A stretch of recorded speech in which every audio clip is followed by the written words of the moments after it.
Hi అండి, welcome back to మన channel. Today ఏంటి అంటే గోంగూర చికెన్ బిర్యానీ సూపర్ టేస్ట్గా ఎలా చేస్తాను ఏంటి పూర్తి ప్రాసెస్ అయితే చూపిస్తాను రండి. ఇంకా ఏంటంటే ఈరోజు మా అక్కకి ఇవ్వడానికి చేస్తున్నాను. సో చాలా చాలా టేస్ట్గా సూపర్గా ఉందన్నమాట. ప్రాసెస్ అయితే ఇప్పుడు చూద్దాము.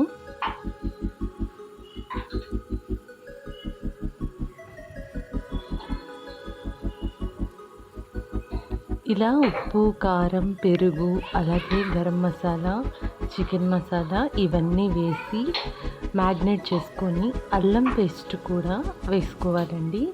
ఈ చికెన్ మసాలా అయితే ప్యాకెట్స్ అయితే నాకు అందాజుగా ఉంటుంది. ఎప్పుడు కూడా పెద్దవి తీసుకోను, నాకు అర్థం కాదు క్వాంటిటీ అనేది.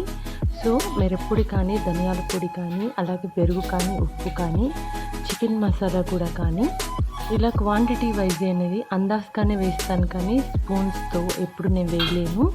ఎందుకో అది ఫస్ట్ నుంచి కూడా నాకు బాగా అలవాటు. ఇలా అయితే ఎగ్జాక్ట్గా తెలుస్తుందన్నమాట.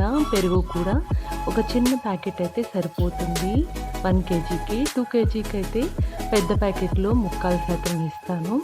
ఇలా అందాజుగా వేసుకోవడమే, కానీ ఎప్పుడు 2 స్పూన్స్ 3 స్పూన్స్ అనేది ఎప్పుడు వేయను. ఇంకేదైనా వండేటప్పుడు కొంచెం అటు ఇటు అనిపించిందంటే కొంచెం యాడ్ చేసుకుంటాను.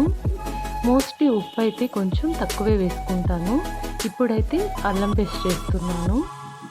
అల్లం పేస్ట్ అనేది బిర్యానీకి ఎప్పుడైనా మంచి ఫ్లేవర్ ఇస్తుంది.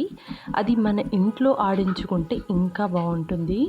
మోస్ట్లీ కొంతమంది ప్యాకెట్స్ అనేవి బయట నుంచి తెచ్చి పెట్టేసుకుంటారు కదండి, అవి అయితే అంత రుచిగా అనిపించవన్నమాట.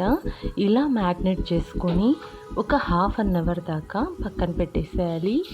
ఈ లోపల మన టమోటో, ఎర్రగడ్డలు అయితే కడుక్కొని కట్ చేసుకుందాము. ఎర్రగడ్డలు ఏంటి అంటే ఎప్పుడు కూడా బిర్యానీకి మంచి ఫ్లేవర్ ఇస్తాయి. బ్రౌన్ షేడ్ వచ్చేదాకా కంపల్సరీగా వేయించాలన్నమాట. బ్రౌన్ షేడ్ రాలేదు అంటే అస్సలు తినడానికి ఇష్టం ఉండదు నాకు. ఆ టేస్ట్ కూడా, ఆ బిర్యానీ కలర్ కూడా మారదన్నమాట బ్రౌన్ షేడ్ రాకపోతే. గోంగూర ఆల్రెడీ నేను మార్నింగ్ షార్ట్ వీడియో అయితే మీకు పెట్టాను కదా, మార్నింగ్ ఇలా తీసుకున్నానండి అనేసి. ఒకసారి చూడని వాళ్ళైతే వెళ్ళి చూడండి షార్ట్ వీడియోలో. ఆ గోంగూర అనమాట ఒక 3/4% పికిల్కి అయితే పక్కన పెట్టేశాను. కొంచెం అయితే తీసుకొని ఈరోజు బిర్యానీ అయితే చేస్తున్నాను, గోంగూర చికెన్ బిర్యానీ. గోంగూర అనేది ఐరన్ ఉంటుంది కాబట్టి మన ఒళ్ళకు చాలా మంచిది. సో టమోటాస్ కూడా కట్ చేసుకోవడానికి పక్కన పెట్టుకున్న, ఆనియన్స్ కూడా కట్ చేయడం పూర్తయిపోయింది అన్నమాట. ఇలా మనము అన్నీ ఒక ప్లాన్డ్గా వర్క్ చేసుకుంటే అస్సలు అలసట అనిపించదు. ఇంకోటి ఏంటి అంటే మనకి ఎంత వర్క్ ఉన్నా మన ఫుడ్ మనమే ప్రిపేర్ చేసుకోవాలి. బయట అయితే తినడం 99% అవాయిడ్ చేయాలి. 1% అంటే తప్పదు, ఎప్పుడైనా మనకు వసతి లేనప్పుడు.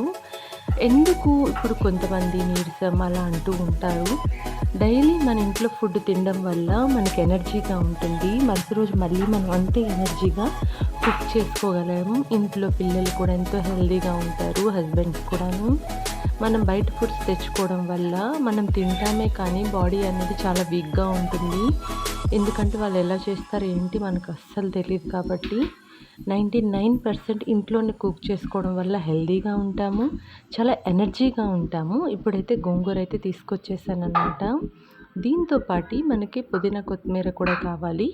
ఆ బిర్యానీ ఫ్లేవర్ అనేది తెలియాలి కదా, సో అవి కూడా తీసుకున్నాను. వీటి తొడాలు కట్ చేసి వాష్ చేయాలన్నమాట. ఇవి వాష్ చేస్తేనే 2-3 టైమ్స్ దాకా ఆ ఇసుక అనేది మొత్తం పోతుంది. లేదంటే ఆ ఇసుకంతా దాంట్లోనే ఉండి మనకు కొంచెం బిర్యానీ అనేది డిస్టర్బ్ అవుతుంది. సో కంపల్సరీగా 3-4 టైమ్స్ అయితే వాష్ చేసుకోవాలి. ఇలా చిన్న చిన్న ముక్కలుగా కట్ చేసుకొని పుదీనా, కొత్తిమీర కూడా పక్కన పెట్టేసుకోవాలి. పుదీనా అనేది మోస్ట్ ఇంపార్టెంట్ అనమాట బిర్యానీకి మాత్రం.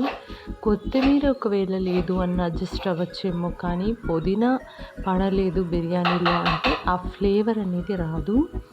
ఇంకొకటి ఏంటి అంటే మా అక్క కోసం ఈరోజు చేస్తున్నానని నేనైతే మీకు చెప్పాను కదా. అక్క అంటే నా ఓన్ సిస్టర్ కాదు, కానీ బట్ నా ఓన్ సిస్టర్ కన్నా ఎక్కువ. సో నాకు దగ్గర తెలిసిన అక్క అనమాట. ఈరోజు అయితే పంపిద్దామని చేస్తున్నాను. ముందుగా అయితే ఆయిల్ వేసుకున్నాను, అలాగే కొంచెం గీ కూడా కట్ చేసి వేసుకున్నాను. ఆ క్లిప్ అయితే రాలేదు, బట్ గీ కూడా కంపల్సరీ వేసుకోవాలి. పోపు దినుసులు, అలాగే పోపు దినుసులు అంటే మనకి చెక్క ఇవన్నమాట. ఆవాలు అయితే కాదండి, బై మిస్టేక్. ఆనియన్స్ వేసుకొని రెడ్గా వేగాలి. అవి వేగే లోపల మనం రైస్ ఉడకపెట్టుకొని పక్కన వాటర్లో ఉప్పు, అలాగే ఆయిల్, అలాగే మన చక్కెరలు కూడా వేసుకొని 90% దాంట్లో కుక్ అవుతుంది. ఒక 10 అయితే దీంట్లో దమ్ చేస్తాను. ఇలా రెడ్గా వేగిన తర్వాత మనం కలుపుకున్న చికెన్ అంతా ఇంట్లో వేసేస్తాను అన్నమాట, మ్యారినేట్ చేసింది. ఇప్పుడు ఈ చికెన్ కూడాను మనకి అటు ఇటుగా ఒక 70 to 80% కుక్ అయిపోవాలి. లేదు అంటే మనకి కొంచెం ఆ స్మెల్ వస్తూ ఉంటుంది అన్నమాట. సో కంపల్సరీ ముందైతే ఒక 70 to 80% కుక్ అయ్యేలాగా ఉడకపెట్టుకోవాలి. ఇది ఉడికిన తర్వాత మనం గోంగూర, టమోటా అనేది ఇందులో వేసుకొని ఇవి కూడా ఒక 70 to 80% మగ్గేలాగా చూసుకోవాలన్నమాట. ఇవి మగ్గితే మనకి ఆ మొత్తం చికెన్కి ఈ గోంగూర ఫ్లేవర్ వస్తుంది. ఇప్పుడే పుదీనా కొత్తిమీర కూడా వేసేసుకోవాలి, మంచి ఫ్లేవర్ వస్తుందన్నమాట. ఇప్పుడు వీటిని అటు ఇటు కలుపుకుంటూ బాగా కుక్ అయ్యేలాగా చూసుకోవాలి. ఇది మనకి బేస్ అన్నమాట, రైస్ కింద బేస్ అనేది ఇలా మనం ప్రిపేర్ చేసుకుంటాము. రైస్ ఆల్రెడీ పక్కన ఉడుకుతూ ఉన్నాయి కాబట్టి ఈ లోపల ఇదంతా కూడా మనం రెడీ చేసేసుకుందాము. ఇది ఆల్మోస్ట్ అయితే ఉడికిపోయింది. ఇప్పుడు రైస్ అయితే వేసేస్తున్నాను. రైస్ వేసేసి మొత్తము నీట్గా స్ప్రెడ్ చేయాలన్నమాట. రైస్ని మనము అటు ఇటుగా స్ప్రెడ్ చేసేసి దీని మీద నేనైతే ఎటువంటి ఫుడ్ కలర్స్ మాత్రం యూజ్ చేయనండి. అవి ఆరోగ్యానికి అస్సలు మంచివి కాదు. చూడ్డానికి లుక్ బాగుంటుంది కానీ మంచిదైతే కాదు. ఈ రైస్ వడగొట్టుకున్నప్పుడు వాటర్ ఉంటాయండి, ఆ వాటర్ కూడా వేయాలి, ఎందుకంటే మిగతా 10% కూడా ఉడకాలి కదా. సో అందుకు కొత్తిమీర అయితే చల్లేస్తానన్నమాట. కొత్తిమీర చల్లేసి దీని మీద ఇప్పుడు ప్లేట్ పెట్టేసి ఆ ప్లేట్ మీద మనం ఏదైనా వెయిట్ పెట్టుకోవాలి. వాటర్ బౌల్ పెట్టేస్తున్నాను. ఆల్మోస్ట్ ఇది ఒక 15 to 20 minutes దమ్ అవ్వాలి.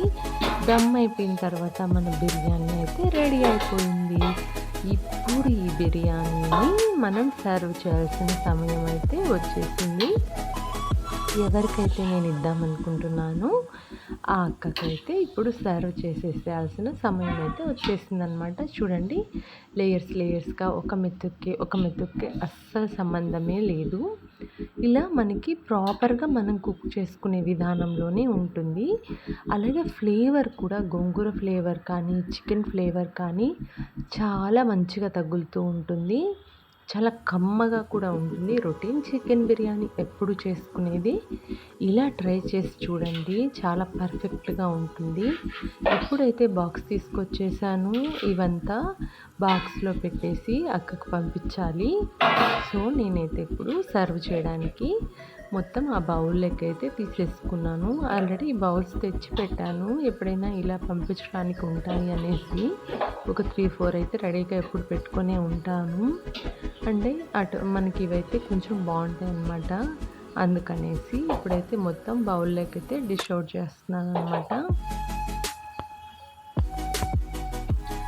ఇవంతా సర్వ్ చేసేసి బౌల్లోకి పీసెస్ కూడా దేనికి దానికి సపరేట్గా తీసుకుంటానండి. మళ్ళీ కలిసిపోయాయి అంటే మనకి ముక్క చెదిరిపోతుంది. నీట్గా సైడ్లోనే తీసుకోవాలి. ఎప్పుడు కూడాను ముక్కని ఎటు పడితే అట్లయితే ఎప్పుడు కూడా కదిలికూడదు.